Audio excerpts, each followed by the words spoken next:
Hi, I am Jane Elizabeth Dillon, and I am a filmmaker, actress, writer, director, producer, entrepreneur. All the above. Yes, And you have to do that to actually get started sometimes because everybody's waiting for their break, but you got to make your own. and that's exactly what I've done. Well, trying to do. We're trying to do. Trying to do. Yeah. So tell me about your first movie. Explain that. It's a short film and it's called Quarantine and Chill. And it basically is set in lockdown and it's about two YouTubers just kind of going through all the dramas of like trying to work through what actually happened with lockdown. Don't want to give the plot away, but it's just kind of you get to see her life unfold and how she manages lockdown with the whole social media life present at the same time. I don't really go to film festivals because they really add up, but you actually are marketing your film to do the circuit. There's so many film festivals. Like it's actually like when you actually go on Film Freeway, you kind of don't think there's that many, and then you go there, and then you're like, wow, it's absolutely mind blowing how many film festivals there are. So I'm being a bit picky. Obviously, I've picked Tribeca, so I'm still waiting. I should find out whether or not we get in this month in April. So fingers crossed. But then after that, I'm just going to be a bit choosy. I just want to make sure that the film festivals that I put it in are the ones that A, I can go to, and B, that I feel it'll be received well. So I'm Yeah. just being a bit choosy on I'm not putting it into every single one. And also I don't have the money to put it into every single Right, one. because it adds up. And So I've much. in some of them film festivals, I mean, you basically you could put submit your film for everything under the sun, dog walker, But catering and all that, and every single one category costs money. mm, Starring, co-starring, you know, yeah. butler, waiter. Yeah. It's Because they ridiculous. want the money. But I understand it's all about trying to just get those eyes on there. Is that the reason that you visited New York is the Tribeca, or was there other reasons? Any excuse for me to come to New York, literally. I love that city so much. No, so I went there a few days ago. So I was actually in the Big Apple. And I did a mixture of things. So I do modeling, so I did some photo shoots out there. Obviously, because I put it into Tribeca, it was nice just to be there. And just because I love that city, any excuse. But I'm hoping that my connections with New York expand a bit more because I do want to do my second film. So I was thinking of maybe shooting some of it there. I mean, this is like a real big challenge, but yeah, I like a challenge, so why Well, not? here's a question for you that I didn't get to ask anybody. Do you think that the modeling connections help you with the filmmaking connections? Absolutely, and way more than you think.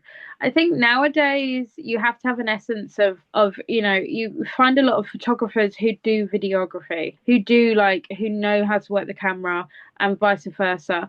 It's not the same as in like you just have like one person doing one kind of job nowadays in film, in television. There's people who do various other jobs, and especially when you're starting out, yeah, photographers, videographers, they're pretty they're quite they do a lot of it at the moment. Yeah. Any form of connections in another city that can help you when you're trying to kind of get your feet in it, Yeah. I think kind of lay some groundwork is a really good idea. And New Yorkers are actually lovely. They are so nice. I worked with uh, a guy from Amsterdam who was a photographer, and so obviously he was a photographer, I was a model, and we were both in from London, and we were in New York. So it was crazy.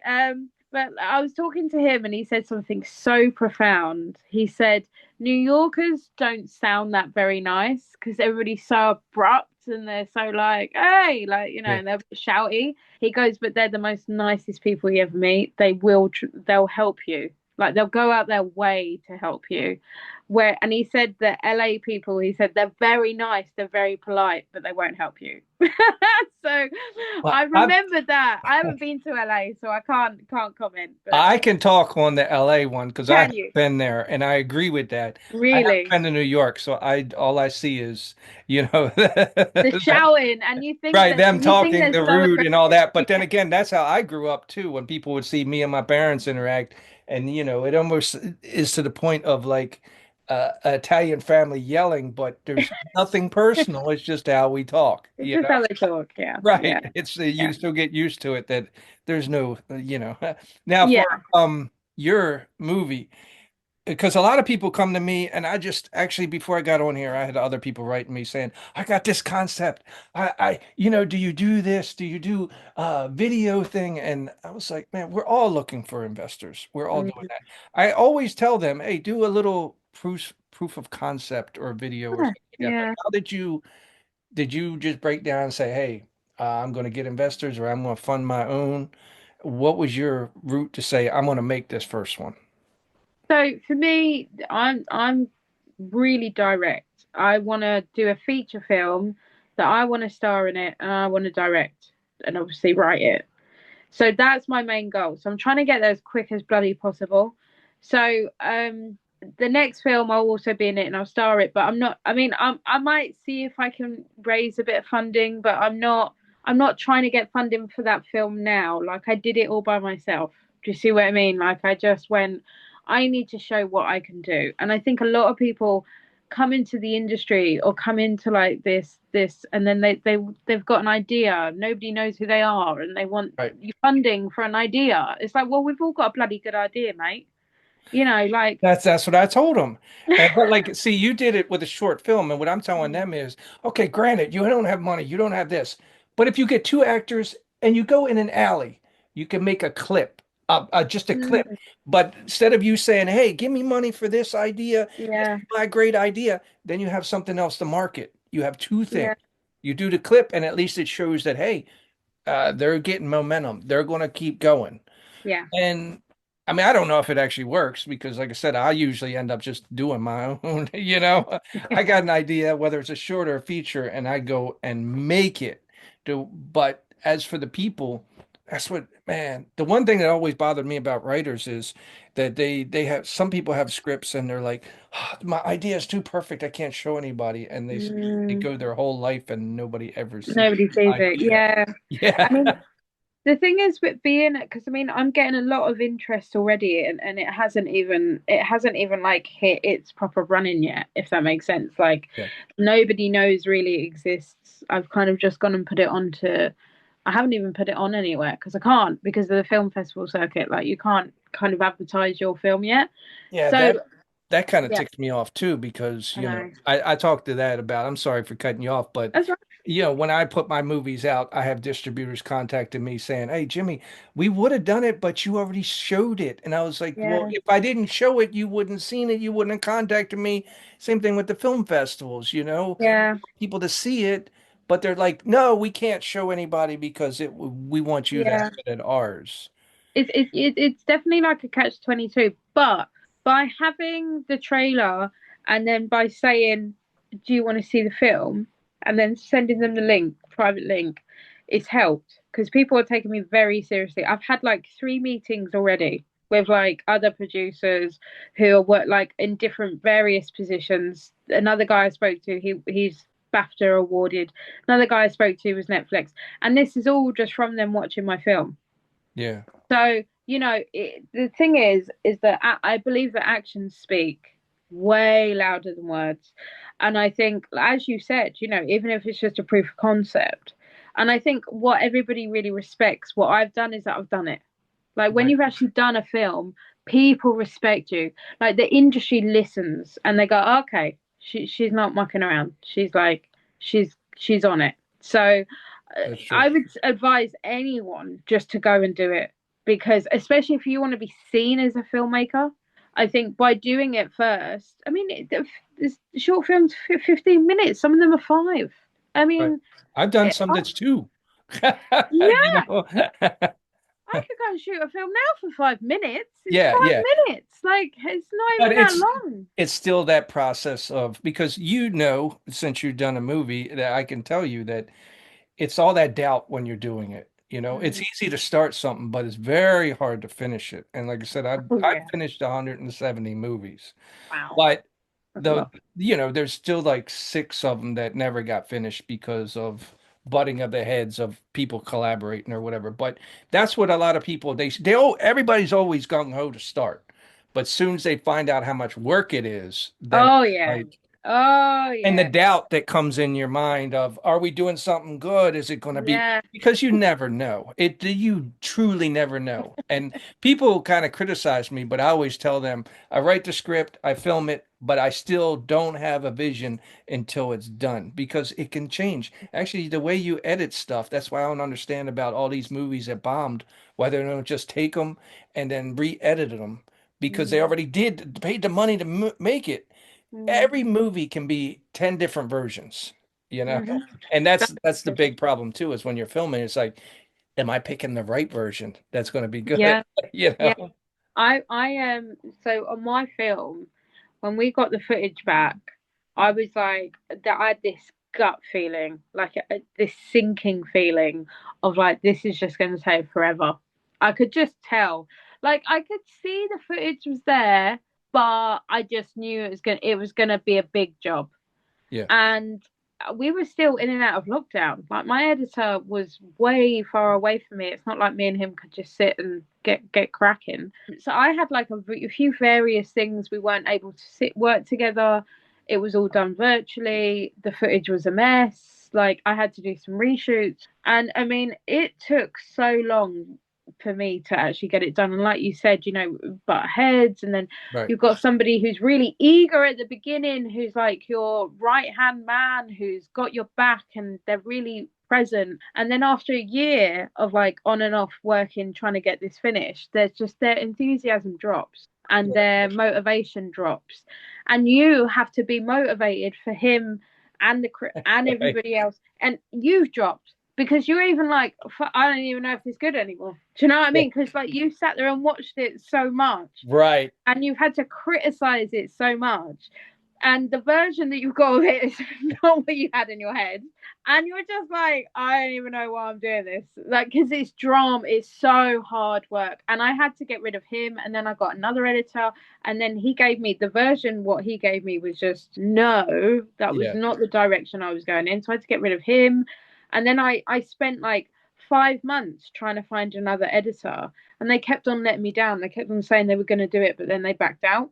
And Right. ironically, I went to New York, and I was like, "Forget this. I can't deal. I'm going to." It was the first time I've ever been to New York, and I had such a great time over there. And I came back, and I was like, "Why don't I see if I can get a New York editor? Like, I like them. Me and them Yeah. vibe. We're a bit more in the same like energy." So I put an advert out, and then that's who ended up finishing my project for me was a New York editor.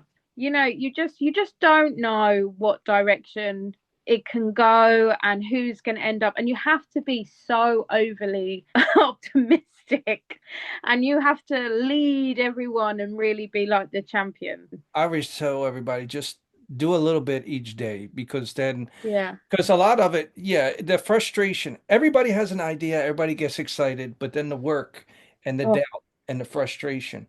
But little by little, like I did that Alien movie, it took me 4 years in post, and I just wanted to throw my wow. computer out the thing. But you I never know. know what it's going to be until you Yeah. finish it. You don't know. Yeah. Yeah. So you always just got to keep pushing, pushing. But I have respect for anybody, whether they're a painter, musician, actor, whatever, anybody that finishes something. That's the big thing. Everybody, like you said, every person has an idea, but Right. it's very, there's not too many of them that actually push it through. And Uh, I'm really finding that from just like reaching out to a few people because I had this screening recently. So I did like a little private screening, quarantine and chill, and it was very intense because I was quite emotional. This has been yeah. a really long, long story, but the amount of respect and appreciation that I'm getting from the industry of just like well done for finishing it because I think like we all Right. know finishing it is where it's at, because you can lose a good film and a good concept down the path of trying to get it made, especially when you haven't got any money and Yeah. you're just trying to kind of get this shit done. So I'm really, really getting so much respect from people in the industry. So, like, yeah, thank you, the film industry. It's good to know that you're there. Well, you get the experience too when you finish it. If you just bail on it, then you're going to have that doubt for the next one. By Mm. finishing it, you have the knowledge of what you did wrong to fix it, and you'll get better and better as you go along. You know? Yeah. I mean, one of the guys said to me, he was like one of the producers who's watched it, he's like, "Oh, would you like my feedback?" And I was like, "Can I be honest? Not really." Do you know why? Because there's so much I would have done. Like, if I would have gone back now, I would have got a different crew. I would have done all these different things differently. I was like, but I shot it in lockdown. It was my first film. I think I did pretty well. So it's Yeah. like I appreciate, but like there's no point giving me feedback. I know what I did. Do you know what I Yeah, but mean? but you actually should take it because the one thing that's going to keep you going is the thick skin. When I did Real Cupid, I thought at the time it was the best movie I ever did, and there was people on the internet telling me I should hang myself. Really? Yeah, That's and I'm horrible. like, dude, this is the best thing I ever did. And they said you should kill yourself for even making it. But the thing is, you realize that every movie, everything that you do, the only person, doesn't matter if it makes $100 million or $5, the only person that matters is that you like what you've done. Yeah. And if you get that way, then like I said, the people that hate it or whatever, it'll just roll off your back, you I was know? gonna say, Jimmy, have you actually seen it? Have you seen my film? No. Can I send you it?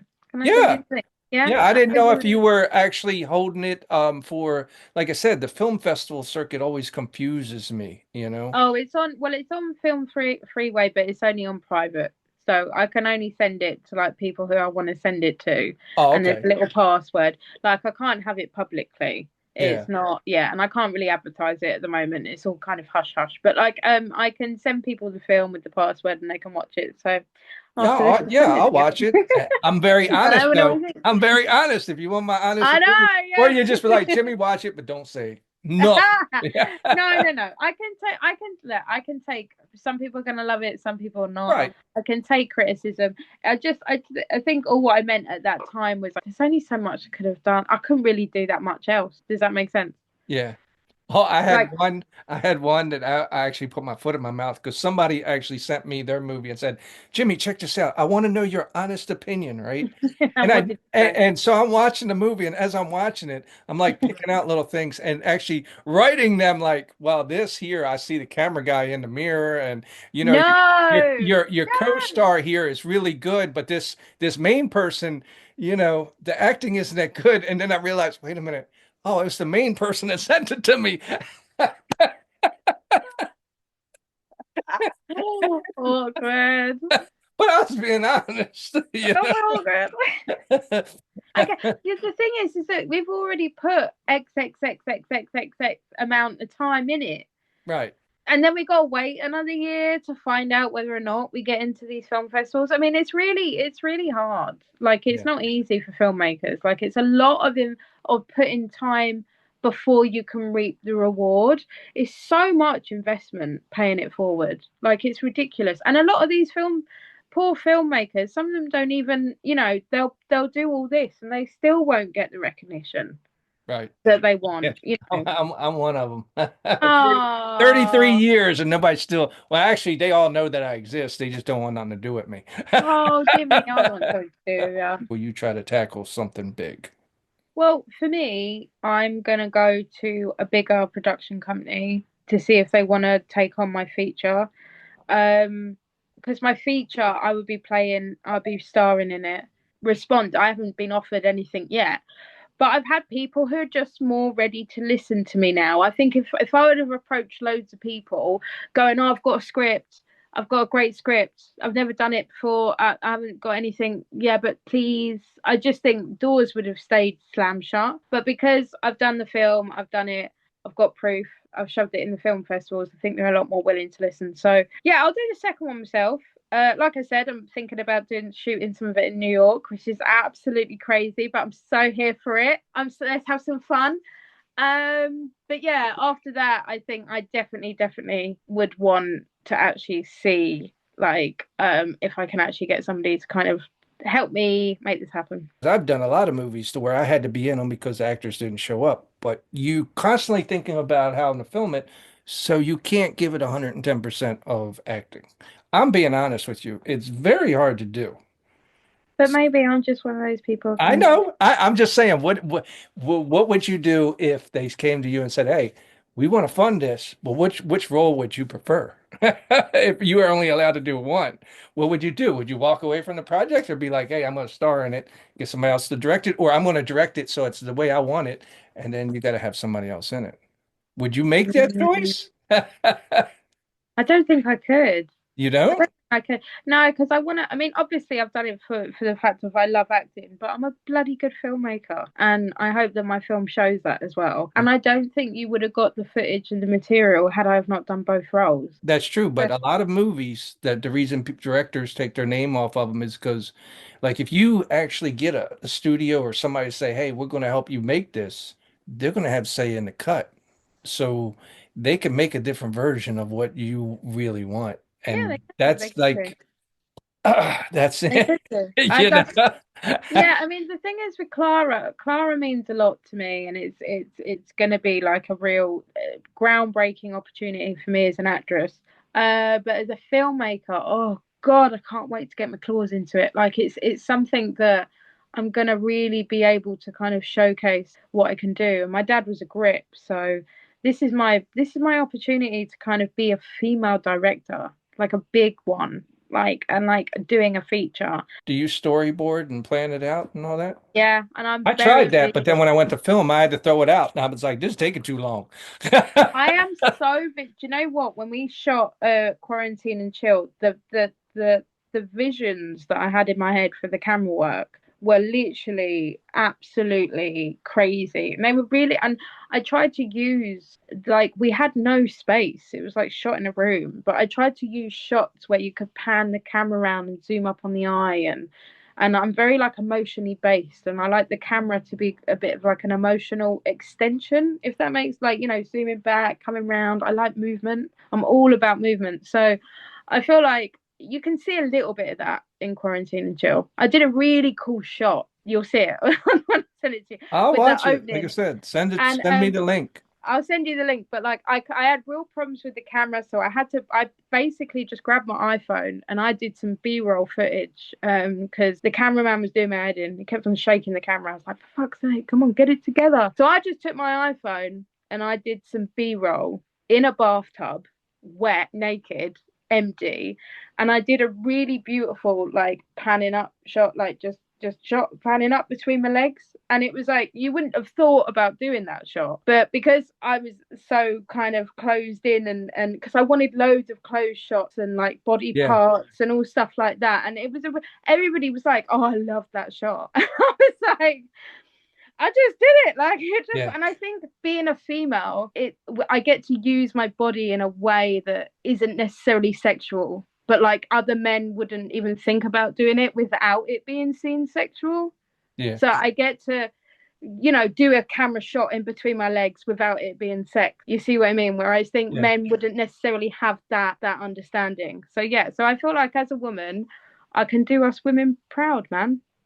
Well, I get the shot stuff too because like I watch an old movie of mine and I'll be like, I'll just separate myself from the movie and be like, man, that was a really good shot. But back then it just was like kind of cool. But then some of them like really kind of stand out. I shot one in Welcome Home that was actually through a tree trunk, but I was like running from somebody and you could just like see me in like a hallway through a tree trunk.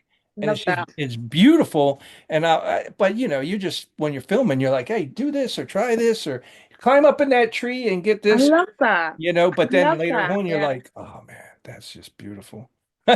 You know? I love that. And I think like film, like directing is very artistic, and it has such a beautiful, it's like being an orchestra. It's like being like with the, well, I can't even Yeah. think of the name, but an orchestra, Composer. like, yeah, Yeah. it's seeing that, and it's finding the rhythm in the film. And I feel like when you're doing it through the camera and like it's all a bit of a song and dance. And I feel like when you kind of have that understanding, you can just create such amazing things. And like that for me, it really gets me going. So I really, So really do. so right now it's hurry up and wait for the film festivals. Yeah, but I'm gonna start working on pre-production for End Me. It's called End Me.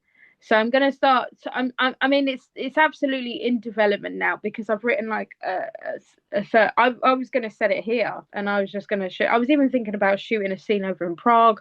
So I obviously wanted some form of international. I feel like I'm trying to fast track into doing a feature length. So I was like, I'm trying to make it bigger and bigger and bigger so that when it comes to doing a Right. feature length, I'm not too like, oh my God, this is such a big deal. Do you see what I mean? So Yeah. I thought, right, let's see what I can do and let's make it bigger and bigger. And I think like obviously the more experience you get, the bigger crew you get, the more, even though the challenges are still there and they're going to be big, like doing your first one is horrible Yeah. because not everybody knows what they're doing and everybody's guessing.